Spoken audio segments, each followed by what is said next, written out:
Start करते हैं। बिस्मिल्लाहिर्रहमानिर्रहीम। Dear students, welcome to Excellence online education. Physics की क्लास में खुशामदीद। फिजिक्स में लास्ट क्लास में हम जो है चैप्टर नंबर 6 जिसका नाम है ग्रेविटेशन, इसको हमने रिवाइज किया।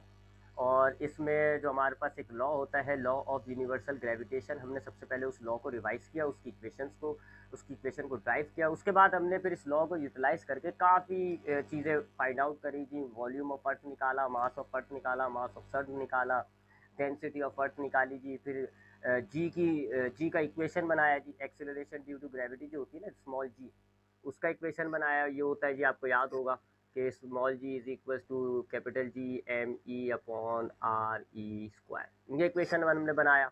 और फिर हमने ये चीज़ भी इक्वेशन के ज़रिए साबित करी, मैथमेटिकली साबित करी कि जी की जो वैल्यू होती है ना, ये 9.8 एक्सेलरेशन ड्यू टू ग्रेविटी, ये 9.8 वैल्यू जो होती है जी की, ये सरफेस पर होती है और ये मैक्सिमम होती है।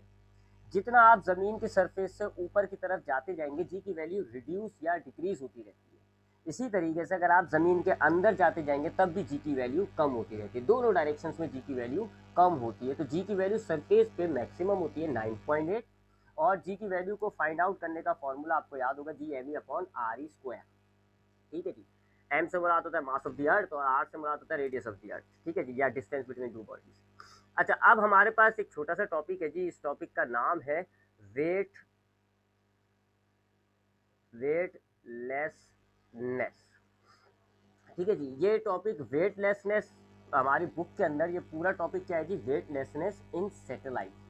ठीक है, ये दो टॉपिक है। एक तो वेटलेसनेस क्या होता है, एक तो ये चीज़ होती है वेटलेसनेस क्या होता है, और दूसरा सैटेलाइट के अंदर वेटलेसनेस जो है वो कितना इम्पैक्ट डालती है और उसको हम जो है वो किस तरीके से उस पर फिर काबू पाते हैं। तो वो जो दूसरा हिस्सा है ना कि सैटेलाइट के अंदर ये वेटलेसनेस जो है वो कितना असरअंदाज करती है और हम किस तरीके से इसको फिर जो है काउंटर करते हैं, वो चीज़ रिड्यूस हुई है। लेकिन वेटलेसनेस का जो टॉपिक है वो अभी आपके सिलेबस में है थोड़ा बहुत। थोड़ा सा वेटलेसनेस को रिपीट कर लेते हैं, उसके बाद फिर हम न्यूमेरिकल्स की तरफ जाते हैं। वेटलेसनेस क्या होता है, इसके लिए सबसे पहले हमें जो चीज़ समझनी पड़ती है वो है वेट। वेट क्या होता है जी, हम जानते हैं जी, वेट को तो बहुत अच्छी तरीके से जानते हैं, कई दफ़ा हम पढ़ चुके हैं कि वेट जो है एक्चुअल में फोर्स है। It is a force, it is a force. ये एक फोर्स है, लेकिन कौन सी फोर्स, जो अर्थ लगाती है हर ऑब्जेक्ट पर, और इस फोर्स की मदद से अर्थ जो है हर ऑब्जेक्ट को अपनी तरफ खींचती है। तो it is a force which earth applies on every object to attract it towards its center। ठीक है जी, ये वेट की डेफिनेशन होती है, यानी कि ये हमारे पास अर्थ है जी और ये अर्थ का सेंटर है। ठीक है जी। अब ये हमारे पास एक ऑब्जेक्ट है, एक बॉल है जी। तो इस बॉल पर अर्थ ऐसे नीचे की तरफ एक फोर्स लगाती है और इस फोर्स की वजह से अर्थ जो है इस बॉल को अपनी तरफ अट्रैक्ट कर रही है। ये बॉल जो है ज़मीन की तरफ आके गिरती है। आप अर्थ पर अगर आप मौजूद हैं, आप किसी भी चीज़ को छोड़ते हैं तो वो अर्थ की तरफ गिरती है। वो इसी वजह से, क्योंकि उस पर अर्थ एक फोर्स लगा रही होती है और उस फोर्स की वजह से अर्थ उस ऑब्जेक्ट को अपनी तरफ पुल कर रही होती है, खींच रही होती है। तो इस फोर्स को, जो कि अर्थ अप्लाई कर रही है ना, इस फोर्स को हम वेट कहते हैं। वेट का फॉर्मूला होता है हमारे पास W is equal to M multiply by G. M हो गया मास ऑफ द ऑब्जेक्ट और जी जो है वो एक्सेलरेशन ड्यू टू ग्रेविटी होती है, जिसकी सरफेस पर वैल्यू जो है वो 9.8 होती है। और ये एक वेक्टर क्वांटिटी होती है। वेक्टर क्वांटिटी क्यों है, क्योंकि ये तो एक फोर्स है, ये तो एक फोर्स है और फोर्स एक वेक्टर होती है, लिहाजा ये भी एक वेक्टर है। और इसकी डायरेक्शन जो है वो हमेशा क्या होगी जी, towards the earth, towards the earth. यानी इसकी डायरेक्शन हमेशा हम अर्थ की तरफ लेंगे, यानी डाउनवर्ड लेते हैं। अगर ऑब्जेक्ट आपका ऊपर जा रहा होगा तब भी आप इसको नीचे लोगे, ऑब्जेक्ट नीचे जा रहा होगा तब भी आप इसकी डायरेक्शन को नीचे की तरफ लोगे। जबकि इसका यूनिट जो है, चूंकि ये फोर्स है तो इसका यूनिट भी न्यूटन फोर्स वाला ही होता है। तो ये तो वेट है, जो हम कई दफ़ा पढ़ चुके हैं, मोशन के चैप्टर में भी पढ़ चुके हैं। तो वेट क्या है, वेट एक्चुअल में एक फोर्स होती है जो अर्थ अप्लाई कर रही होती है। हर ऑब्जेक्ट पर अर्थ एक फोर्स अप्लाई कर रही होगी और इस फोर्स की वजह से आपका वो ऑब्जेक्ट अर्थ की तरफ खींचा चला जाता है। इस फोर्स को जो अर्थ अप्लाई कर रही है, इस फोर्स को हम वेट कहते हैं। इसका फॉर्मूला है mg। ये एक वेक्टर क्वांटिटी होती है, इसकी डायरेक्शन हमेशा अर्थ की तरफ होती है और इसका फॉर्मूला होता है, इसका यूनिट जो है वो न्यूटन होता है। अब हम बात करते हैं जी अपरंट वेट की। ये तो वेट है, एक होती है चीज अपरंट वेट। अपरंट वेट की भी बात करते हैं हम जरा। अपरंट वेट, ठीक है जी, अपरेंट वेट की बात करते हैं हम। अच्छा जी, अपरेंट वेट क्या होता है जी, सपोज करें जी कि ये मेरे पास एक ऑब्जेक्ट है और मैं इसका मास, इसका वेट नाप रहा हूँ, और वेट नापने के लिए इसको मैंने वेट स्केल पे रख दिया।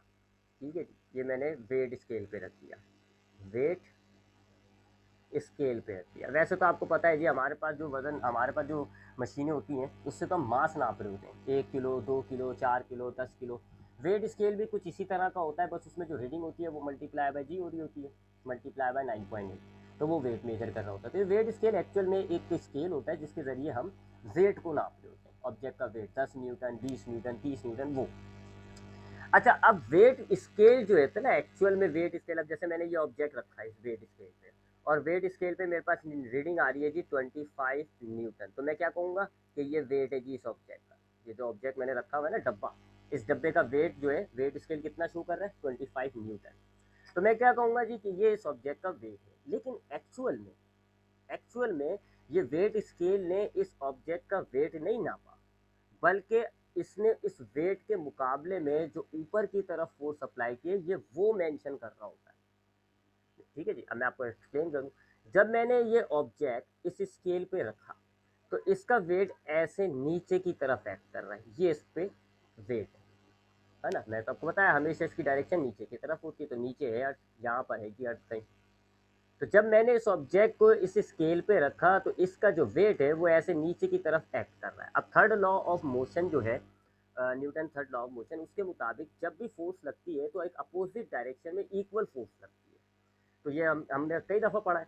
लिहाजा जैसे हमने ये ऑब्जेक्ट को इस स्केल पे रखा है, इस ऑब्जेक्ट का वेट नीचे की तरफ एक्ट कर रहा है।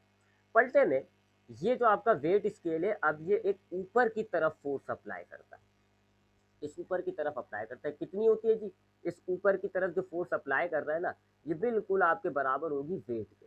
जितना वेट, अगर आपका इस ऑब्जेक्ट का वेट 25 न्यूटन है, तो ये अपवर्ड फोर्स जो है वो भी 25 होगी। अगर ये ऑब्जेक्ट का वेट जो है 30 न्यूटन है, तो अपवर्ड फोर्स जो है वो भी 30 न्यूटन होगी। तो इक्वल फोर्स अप्लाई कर रहा है, इसलिए मैंने इक्वल का साइन डाला, बस डायरेक्शन अपोजिट होती है।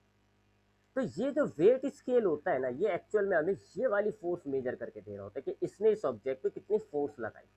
ये वाली फोर्स नहीं अपने बता रहा होता कि इसने कितनी फोर्स नीचे की तरफ महसूस कर रहा है, नहीं, ये हमें बताता है कि अपवर्ड फोर्स कितनी लगा रही है। चूंकि ये अपवर्ड फोर्स इस वेट के बराबर ही होती है, लिहाजा हमारे पास जितनी भी ये शो कर रहा होता है, हम कहते हैं यही वेट है।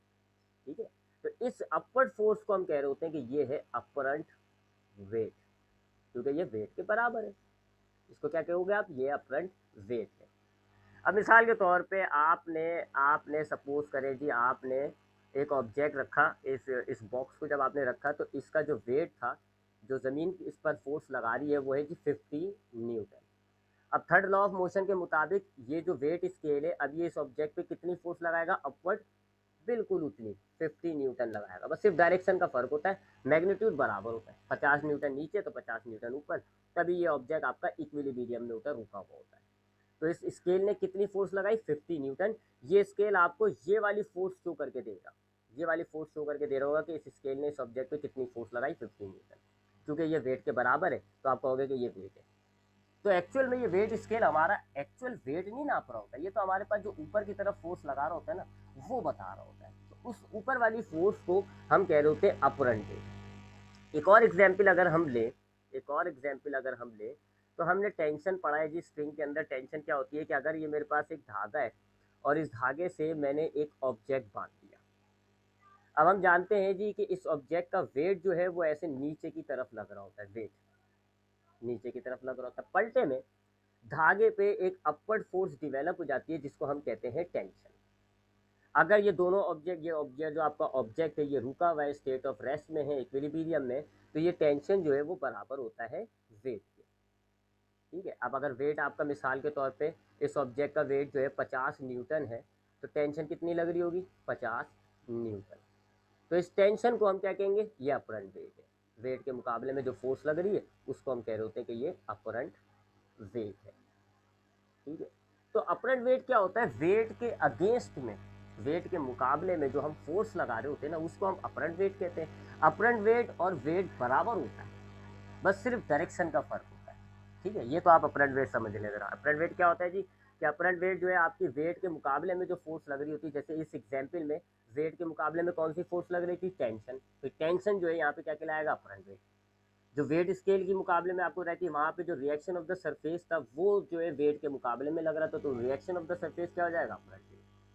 तो अपरेंट वेट क्या होता है, वेट के मुकाबले में वेट को काउंटर करने के लिए वेट के अगेंस्ट में जो फोर्स अप्लाई की जा रही होती है उसको आप कह रहे हो तो अपरेंट वेट है। और ये नॉर्मल अगर आपका ऑब्जेक्ट रुका हुआ है तो अपरेंट वेट आपका वेट के बराबर होता है, यानी अगर आप अपरेंट वेट निकाल लो तो वही आपका ऑब्जेक्ट का वेट होगा। अगर आपसे कहा जाता है अपरेंट वेट जो है एक ऑब्जेक्ट का 50 न्यूटन है और वो ऑब्जेक्ट रुका हुआ है, तो आप कहोगे कि यही अपरेंट वेट जो है यही इसका वेट होता है। तो ये तो अपरेंट वेट हो गया। आई होप अपरेंट वेट भी समझ में आ गया होगा। अच्छा, अब आते हैं थोड़ा बायोलॉजिकली, बायोलॉजिकल की बात, थोड़ी सी बायोलॉजिकली हवाले से बात करते हैं। हमारा जो दिमाग होता है ना, हमारा दिमाग वेट जो है वो अपरेंट वेट को मानता है। अब ये थोड़ी सी कंसिडरेबल बात है, क्योंकि हमारा जो है अर्थ, देखो ये अर्थ है, ये अर्थ है। अब सपोज करें कि मैं यहाँ पर खड़ा हूँ, ए पॉइंट पर खड़ा हूँ। अब जो अर्थ मुझ पर फोर्स लगा रही है वो अर्थ जो है वो ऐसे लगा रही है, लेकिन ये कांटेक्ट फोर्स नहीं है। कांटेक्ट फोर्स कहते हैं ऐसी फोर्स को जो ऑब्जेक्ट को छूने से लगती है। अगर आप एक ऑब्जेक्ट को मूव करने के लिए, धक्का देने के लिए जब आप उसको छू के उस पर फोर्स लगाओगे ना, जैसे ये बॉक्स रखा हुआ है और आप इस पर यहाँ हाथ रख के फोर्स लगाओगे, तो ये कांटेक्ट फोर्स होती है, क्योंकि यहाँ पर जो फोर्स अप्लाई हो रही है वो दो बॉडीज के कांटेक्ट करने से हो रही है। लेकिन ये जो वेट होती है ना, ये कांटेक्ट फोर्स नहीं होती, ये फोर्स एट अ डिस्टेंस कहलाती है। क्योंकि अर्थ आपका ये रहा, ऑब्जेक्ट आपका ये रहा, दोनों एक दूसरे को छू भी नहीं रहे और फोर्स लग रही है ना, फोर्स काफी दूर से लग रही है, दोनों एक दूसरे को छू नहीं रहे, कांटेक्ट में नहीं है, फिर भी फोर्स लग रही है, तो ये तो वेट हो जाता है। बहरहाल एक डिस्टेंस रहता फोर्स। अब ये वेट आपका जो है ना, ये वेट इधर है और पलटे में जो ऊपर की तरफ फोर्स लग रही होगी वो अपरेंट वेट हो जाएगा। अपरेंट वेट को हम डब्ल्यू बार से, आपका दिमाग इसको वेट मानता है, इसको वेट मानेगा। अगर आपका दिमाग, आप अपने दिमाग के हिसाब से बोलोगे, दिमाग कहेगा ये वेट है, ये वेट नहीं मानता, दिमाग इसको डिटेक्ट ही नहीं करता। दिमाग जो है वो कॉन्टैक्ट फोर्सेस को डिटेक्ट करता है, नॉन कॉन्टैक्ट फोर्सेस को डिटेक्ट नहीं करता। ठीक है, तो थोड़ा सा रिपीट करें यहाँ तक। वेट क्या है जी, वो फोर्स जो अर्थ अप्लाई करती है हर ऑब्जेक्ट पर उसको अपनी तरफ खींचने के लिए। और अपरेंट वेट क्या होती है जी, वो फोर्स जो वेट के अगेंस्ट में लगा रहे हो, तो आप जो वेट के अगेंस्ट में लग रही होगी तो वो फोर्स जो है वो इक्वल टू वेट होती है और वो वेट के बराबर ही होती है, उसको आप कहते हो अपरेंट फोर्स। तो ये दो फोर्सेस हो गई। अच्छा, आप अब और तीसरी बात मैं आपको क्या बताई कि आपका दिमाग जो है वो अपरेंट फोर्स डिटेक्ट कर लेता है, न ये जो एक्चुअल वेट है ना इसको डिटेक्ट नहीं करता। आपका दिमाग किसको डिटेक्ट करेगा, इस वाली फोर्स को डिटेक्ट कर सकता है, अपरेंट वेट को, क्योंकि ये कांटेक्ट पर होती है, ये टच करके निकल रही होती है। जबकि ये वाली फोर्स आपका दिमाग डिटेक्ट नहीं कर सकता, क्योंकि ये फोर्स जो है कांटेक्ट फोर्स नहीं होती, ये फोर्स होती है distance force at a distance, एक फासले से लग रही होती है और दोनों बॉडीज कांटेक्ट में नहीं होती। लिहाजा इस वाली फोर्स को हमारा दिमाग जो है वो रीड नहीं कर सकता है। इस वाली को रीड कर सकता है क्योंकि ये जो है ऑब्जेक्ट के छूने से आती है। ठीक है जी, अब जरा यहाँ पर एक एग्जाम्पल लेते हैं। अब छोटी सी एक एग्जाम्पल लेते हैं, इस यहीं पर डायग्राम से लेते हैं। अब सपोज करें जी ये अर्थ है, ठीक है जी, ये अर्थ है और यहाँ एक ए पॉइंट पर मैंने एक ऑब्जेक्ट रखा हुआ है और उस ए पॉइंट के नीचे ज़मीन भी है।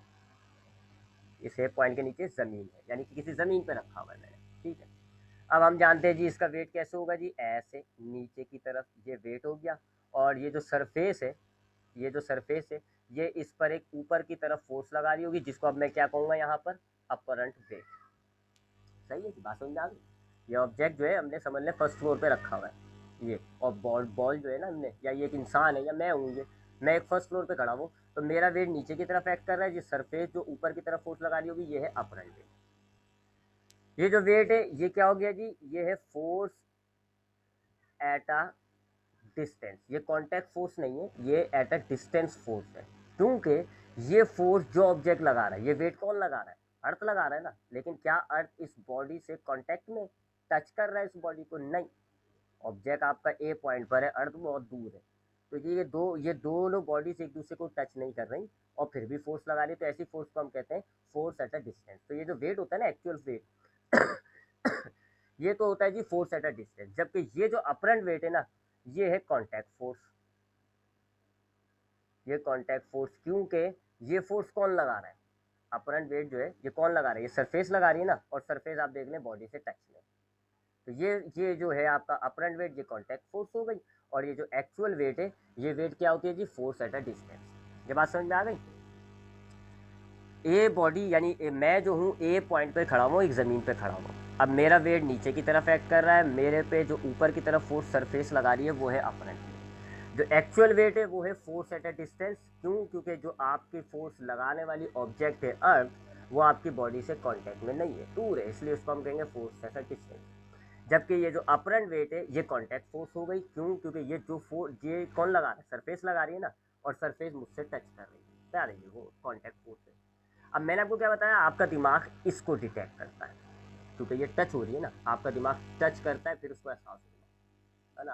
आपके सामने पानी पड़ा हुआ है गर्म है, आपका दिमाग मालूम कर लेगा वो गर्म है, पता ही नहीं चलेगा उसको गर्म है। हाँ, आप अपने गर्म पानी में हाथ डुबोगे ना, फिर आपके दिमाग को आइडिया हो जाएगा हाँ जी गर्म है।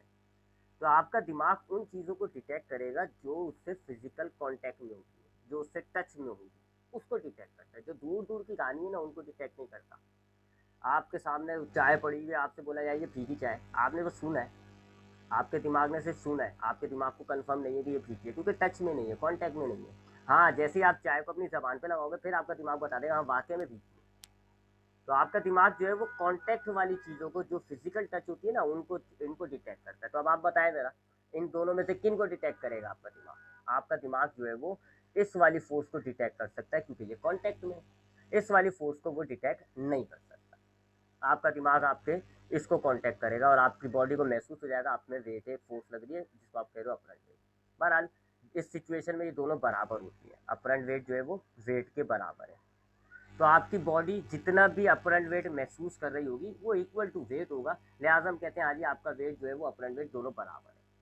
अब सपोज करो जी, सपोज करो मैंने ये सरफेस हटा दी, मैंने ये क्या कर दी, सरफेस हटा दी। अब ये जो सरफेस मैंने हटाई है, वेट खत्म होगा? चलिए अब इसको दोबारा इसको रीड्रॉ करते हैं। अब मेरे पास मैं ए पॉइंट पर खड़ा हुआ हूँ, लेकिन मेरे नीचे सरफेस नहीं है। अब जाहिर बात है, हमें तो पता है वेट तो हर हाल में लगेगा, वेट तो अर्थ लगा रही होती है, अर्थ थोड़ी हटाई है मैंने। तो वेट तो हमारे पास हर हाल में लग रहा होगा, ये वेट की फोर्स तो लग रही होगी, और इस वेट की वजह से मैं नीचे भी जाने लग जाऊंगा। लेकिन अब अपरेंट वेट नहीं है, खत्म हो गया अपरेंट वेट। अब अपरेंट वेट नहीं लग रहा। क्यों? क्योंकि अपरेंट वेट लगा रहा था सरफेस, और सरफेस कहाँ गई, गायब हो गई सरफेस। अब जब सरफेस ही नहीं है तो अपरेंट वेट लगेगा नहीं। तो अब आपके पास सिर्फ एक फोर्स बच गई, खाली एक, नीचे की तरफ वेट। आप उस वेट की वजह से नीचे की तरफ जाते जा रहे हो, नीचे की तरफ जा रहे हो, लेकिन आपके दिमाग कोई भी फोर्स डिटेक्ट नहीं कर पाएगा, क्योंकि आपका दिमाग कांटेक्ट वाली फोर्स को डिटेक्ट करता है, यानी अपरेंट वेट को, अपरेंट वेट को डिटेक्ट करता है, वो तो है ही नहीं। तो आपका दिमाग आपकी बॉडी में क्या महसूस कराएगा जी, यू हैव जीरो वेट। इस कंडीशन को हम कहते हैं वेटलेसनेस। आपके आपका वेट है, एक्चुअल में तो आपका वेट है जी, लग रहा है, अर्थ लगा रही है आप पर, लेकिन आपका दिमाग आपकी बॉडी को ये एहसास दिलाएगा, आपके रोंगटे खड़े हो जाएंगे, आपको अजीब सा घबराहट सी होने लग जाएगी जब हम नीचे गिर रहे होते हैं। झूले में आप देखते होंगे अक्सर, जब हम झूले में नीचे की तरफ आते हैं ना, तो ऐसी घबराहट सी हो रही होती है। तो अब हुआ क्या जी, इस ए बॉडी पर एक फोर्स लग रही है, वेट, और उस वेट की वजह से ये नीचे आ रहा है, लेकिन दिमाग इसका कोई फोर्स डिटेक्ट नहीं कर पा रहा होगा, इसका दिमाग कोई फोर्स डिटेक्ट नहीं कर रहा होगा, इसके दिमाग के अतबार से इस पर कोई फोर्स नहीं लग रही। हालांकि ये नीचे खींचा चला जा रहा है इस वेट की वजह से, लेकिन दिमाग के अतबार से कोई फोर्स नहीं लग रही। क्यों? क्योंकि अपरेंट वेट नहीं है। अपरेंट वेट कितना हो गया, जीरो। तो हमारी बॉडी क्या कहलाएगी इस कंडीशन में, इस कंडीशन में हम कहते हैं हमारी बॉडी है वेटलेसनेस। वेटलेसनेस असल में एक फीलिंग होती है, एक फीलिंग होती है। आप पर वेट तो हर सूरत में लगेगा, जब तक आप इस दुनिया में हो सर आप पे वेट लगेगा। अर्थ आप पर फोर्स लगाएगी, चाहे आप जमीन पर खड़े हुए हो, चाहे आप जमीन से कूद जाओ, नीचे आ रहे हो, ऊपर जा रहे हो, वेट हर सूरत में लगेगा। Weight is always present in every object जो अर्थ में मौजूद है। लेकिन वेटलेसनेस क्या है, एक कंडीशन है, एक कंडीशन होती है, एक सूरत होती है जिसके अंदर आप पर फोर्स तो लग रही होगी वेट, फिर भी आपका दिमाग आपका वेट जो है वो जीरो मेंशन कर रहा होगा, आपका दिमाग आपकी वेट को जीरो दिखा रहा होगा। इस कंडीशन को आप कहते हो वेटलेसनेस। थोड़ी सी कंफ्यूजेबल बात होती है ये, थोड़ी सी अजीब बात होती है। अभी मैं एग्जाम्पल दूंगा आपको समझ में आ जाएगा, हाँ ये मैंने महसूस किया, हाँ ये मैंने महसूस किया। तो वेटलेसनेस क्या है जी, वेटलेसनेस की कंडीशन है, it is a condition, it is a condition in which apparent weight is zero, apparent weight is zero. ये एक ऐसी कंडीशन होती है जिसमें अपरेंट वेट ज़ीरो होता है। एक्चुअल वेट एग्जिस्ट करेगा, एक्चुअल वेट जो है वो मौजूद होगा, एग्जिस्ट करेगा, इज प्रेजेंट। एक्चुअल वेट मौजूद होगा लेकिन अपरेंट वेट नहीं होगा, अपरेंट वेट ज़ीरो होगा, जिसकी वजह से आपकी बॉडी को क्या फीलिंग आएगी, आपकी बॉडी को फीलिंग आएगी body has no weight. Body में कोई वेट की फीलिंग नहीं आ रही होती, दिमाग आपकी बॉडी में ये फीलिंग डालना शुरू कर देगा कि आपके जिस्म का कोई वेट ही नहीं है। इस कंडीशन को आप कहते हो वेटलेस। अक्सर आपने देखा होगा, अब मैं आपको थोड़ी सी रिसेंट मिसालें देता हूँ आपको। अक्सर आपने देखा होगा जी कि हम जब झूले में होते हैं, है ना जी, अब सपोज करें जी ये एक कुर्सी है जी, एक कश्ती है और मैं इस पर बैठा हुआ हूँ, ये मैं बैठा हुआ हूँ। अभी कश्ती ऊपर जाती है, इस पॉइंट पर आ गई, ठीक है जी। हमारे अलादीन पार्क में जी एक वी नाम का झूला बड़ा मशहूर है। उसके बाद जब ये नीचे आती है ना, बहुत अजीब सी फीलिंग होती है, डर सा लगता है, रोंगटे खड़े हो जाते हैं, ऐसा लगता है जी हल्का हल्का सा महसूस हो गया। जब ये नीचे आ रही होती है ना, ऐसा महसूस हो होता है, अजीब अजीब सी कंडीशन महसूस होने लग जाती है, जिसका आप कहते हो डर लग रहा है जी, अब घबराहट हो रही है। क्यों? इस नीचे आने के टाइम पे ना आप वेटलेस हो गए, वेटलेसनेस की कंडीशन आ गई। कैसे? जब आप यहाँ पर थे आपका वेट ऐसे एक्ट कर रहा है, आप कांटेक्ट में हो, कश्ती से जुड़े हुए हो, लिहाजा अपरेंट वेट भी आपका होगा जी, अपरेंट वेट आपका होगा। अब चले वो डायरेक्शन अलग होगी, ऐसे होगा आपका अपरेंट वेट, लेकिन अभी यहाँ डायरेक्शन को इग्नोर करें। अपरेंट वेट है ना आपका, आपको वेट, आपका दिमाग आपकी बॉडी में वेट की फीलिंग डालेगा कि आपका वेट है, इसलिए आपको कोई घबराहट नहीं होगी। यहाँ पर आए, अब भी आप देखो जी आपका वेट नीचे लग रहा है, अपरेंट वेट आपका लग रहा होगा, आपका दिमाग आप में क्या फीलिंग डालेगा कि हाँ आपका वेट है। लेकिन जब आप नीचे आने लगोगे ना, आप थोड़ा सा अपनी कश्ती से ऊपर हो जाते हो, थोड़ी सी ऊपर की तरफ हो जाते हो, जंप हल्की सी उठ जाते हो अपनी कुर्सी के ऊपर से। अब जब आप कुर्सी के ऊपर से उठे ना, now you have weight but you don't have apparent weight, क्योंकि अब आप फिजिकल कांटेक्ट में थोड़ी हो, आप कश्ती से जुड़े हुए थोड़ी हो, कश्ती से जुड़े हुए होगे तब आपकी वो लगाती। अब आपका अपरेंट वेट जो है वो गायब हो गया, जंप लगने की वजह से उठ गए। तो जैसे ही आप ऊपर की तरफ उठे, अब आपके अपरेंट वेट गायब हो गया, आपके अंदर क्या हो गया जी, आपका दिमाग क्या कहेगा, ज़ीरो वेट। आपका दिमाग आपकी बॉडी में क्या फीलिंग डालेगा, आपका कोई वेट नहीं है, और यूँ आपको घबराहट सी होने लग जाती है, अजीब सी कंडीशन होने लगती है। अक्सर आपने देखा है कि जी फिर ऐसे झूलों के अंदर रॉडें लगी हुई होती हैं, इन रॉडों से हम पकड़ लेते हैं। जब हम रॉड को पकड़ते हैं, थोड़ा सा जो है ना हमारी वेट, हमारी जो घबराहट हो रही होती है वो थोड़ी कम होने लग जाती है, क्योंकि जैसे ही हमने पकड़ा, अब हमें वो जो है फोर्स प्रोवाइड करने लग जाती है, जिसको हमारी बॉडी अपरेंट वेट मानती है। अक्सर आप जब जंप लगाते हो, आप ये एक अलमारी पे खड़े हुए हो, आप यहाँ अलमारी पे खड़े हो, ठीक है जी। अब जब आप अलमारी पे खड़े हो, आपको कोई कोई अजीब सी फीलिंग नहीं होगी। क्यों अजीब सी फीलिंग नहीं होगी? ये आपका वेट है, ये एक ऊपर की तरफ फोर्स लग रही है, अपरेंट वेट है आपका, इसलिए आपको कोई वेटलेस फीलिंग नहीं होगी। लेकिन जैसे ही आप जंप लगा के यहाँ आओगे और आप जब नीचे गिरने लगोगे, नीचे गिरने लगोगे, तो अब आपका क्या हो गया जी, वेट है लेकिन अब अपरेंट वेट नहीं है। क्यों? क्योंकि अपरेंट वेट लगाने के लिए सरफेस चाहिए, वो है ही नहीं। तो अब आपका वेट है, इस वेट की वजह से आप नीचे जा रहे हो, लेकिन आपके दिमाग के एतबार से आपका वेट है नहीं। दिमाग आपका अपरेंट वेट को फोर्स वो मानता है, वेट मानता है, और आपका यहाँ अपरेंट वेट कितना हो गया, ज़ीरो। लिहाजा आपका दिमाग आप में क्या, आपकी बॉडी के अंदर कैसे एहसास डाल देगा, कैसे सेंसेशन डाल देगा कि आपका कोई वेट नहीं है। इसीलिए जब आप जंप लगाते हैं ना, तो अजीब सी ऐसा घबराहट हो रही होती है नीचे कूदते हुए। किसी दिन अगर आपको कोई, आपको ये एहसास करना हो ना, 2 फ्लोर चढ़ो और जंप लगा दो। 2 फ्लोर चढ़ के जब जंप लगाओगे ना, फिर देखना हाँ सर सही कह रहे थे, सर सही कह रहे थे, अजीब सी महसूस हो रहा है। आपका दिमाग ये नहीं डिटेक्ट कर पा रहा, अपरेंट वेट नहीं है। सरफेस आ जाएगी, अपरेंट वेट मिल जाएगा, मिल जाता है उसको। तो इस कंडीशन को हम कहते हैं वेटलेसनेस। ठीक है जी, वेटलेसनेस अब थोड़ा क्या होता है जी, तो वेटलेसनेस अब थोड़ा सा रिपीट करते हैं। वेट क्या है जी, वो फोर्स जो अर्थ लगाती है नीचे की तरफ, ये तो हमेशा लगती है। ऑब्जेक्ट जब भी अर्थ के अंदर होगा, अर्थ उस पर हमेशा वेट लगाएगी, हमेशा उसकी डायरेक्शन यही रहेगी जी, ऑलवेज। ऑब्जेक्ट का वेट कभी भी नहीं खत्म होता, याद रखिएगा, ये तो एहसास हो रहा है बस हमें, ऑब्जेक्ट का वेट हमेशा है। तो वेट क्या है जी, वो फोर्स जो अर्थ अप्लाई करती है हर ऑब्जेक्ट पर, और इसकी डायरेक्शन नीचे की तरफ होती है। ये फोर्स एट अ डिस्टेंस होती है, दूर से लग रही होती है। अपरेंट वेट क्या होता है जी, ये वो फोर्स होती है जो वेट के पलटे में लगाई जाती है। इसके लिए सरफेस का टच होना जरूरी है, ये कॉन्टैक्ट फोर्स होती है। इस फोर्स को लगाने के लिए आपका ऑब्जेक्ट दूसरी सरफेस से टच में हो, कॉन्टैक्ट में हो, तो ये अपरेंट फोर्स लगती है। और इसकी डायरेक्शन वेट के अपोजिट होती है, डायरेक्शन को आप गोली मारें, ये वेट के बराबर होती है। ठीक है, तो अगर आपका ऑब्जेक्ट टच में है तो अपरेंट वेट जो है वो वेट के बराबर है। आपका दिमाग इसको वेट मानता है, इसको वेट मानता है। वेटलेसनेस कंडीशन क्या होती है जी, एक ऐसी कंडीशन है जिसमें आपका एक्चुअल वेट तो होगा लेकिन आपका अपरंट वेट नहीं होता, ज़ीरो होता है, उस कंडीशन को आप कहते हो वेटलेसनेस।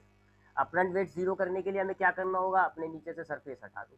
जब आप सरफेस हटा दोगे अपरंट वेट ज़ीरो हो जाएगा, और अपरंट वेट ज़ीरो हो जाएगा तो उस कंडीशन को हम कहते हैं ये वेटलेसनेस है।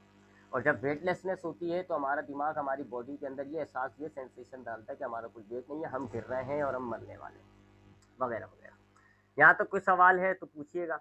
अब हम जरा एक लिफ्ट की एग्जाम्पल लेते हैं, उसके बाद हमारा ये टॉपिक खत्म हो जाता है। हमें वेटलेसनेस जो है वो एक और जगह महसूस होती है। वेटलेसनेस जो है हमें एक और कंडीशन में एक और जगह पे महसूस होती है, इन एलिवेटर्स। लिफ्ट के अंदर भी हमें अजीब अजीब से एहसास होते हैं। जब लिफ्ट में आप बैठे हो, लिफ्ट रुकी हुई है तो आपको कोई एहसास नहीं होगा। जब लिफ्ट ऊपर चलने लगती है थोड़ा सा आपको अजीब सा एहसास होगा। देखिएगा आप जरा कभी लिफ्ट में बैठे, आप जैसे लिफ्ट चलने लग जाएगी ना आपको एक अजीब सा एहसास होगा। इसी तरह जब लिफ्ट नीचे आ रही होती है तो भी एक एहसास होता है। और एक कंडीशन ऐसी भी आ सकती है कि लिफ्ट में आपका कोई वेट ही नहीं होगा, आप वेटलेसनेस में आ जाओगे। ये कब होती है जी? मिसाल के इसको हम देखते हैं जी।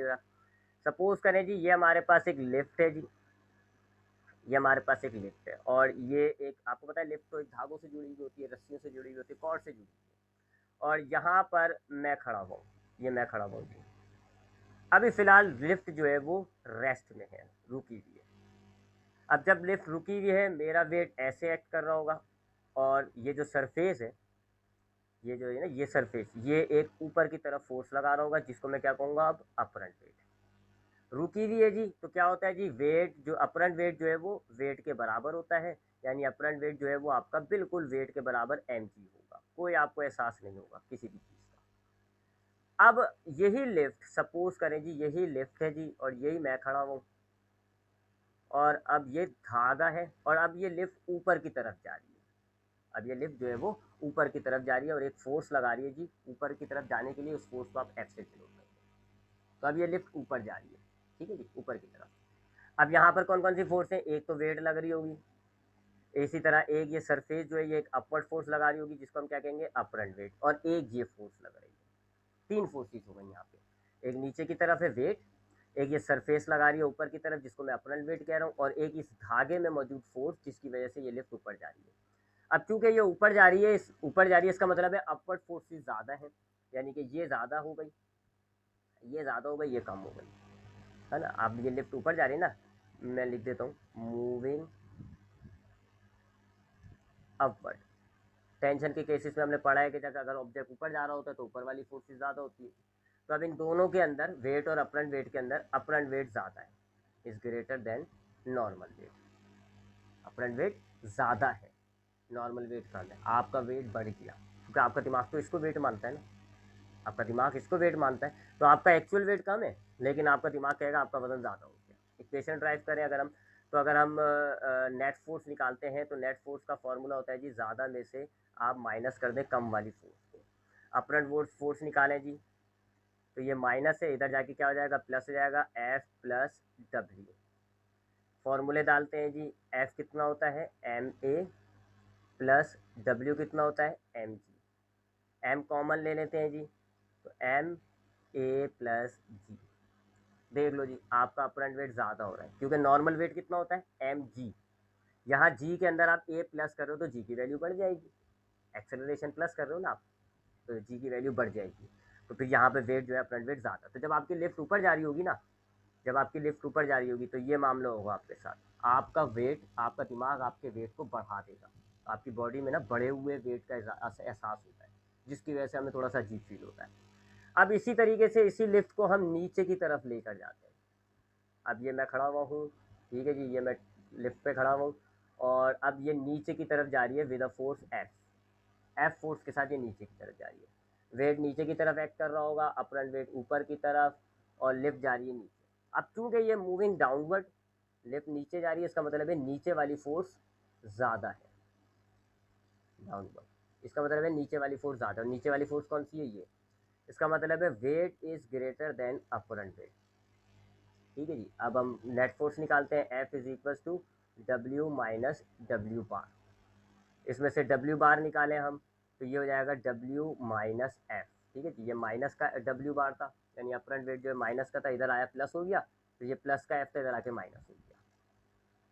वैल्यूज़ डालें M G minus M A, M common ले लें, W bar is equal to M G minus A. देख लें जी, अब आपका वेट जो है वो कम हो रहा है, वेट कम हो रहा है। क्यों कम हो रहा है? क्योंकि जी एम जी होता है वेट। अब आप जी में से ए माइनस कर रहे हैं यानी जी की वैल्यू कम हो जाएगी, कम हो जाएगी ना जी की वैल्यू जब आप एम से मल्टीप्लाई करोगे वेट से।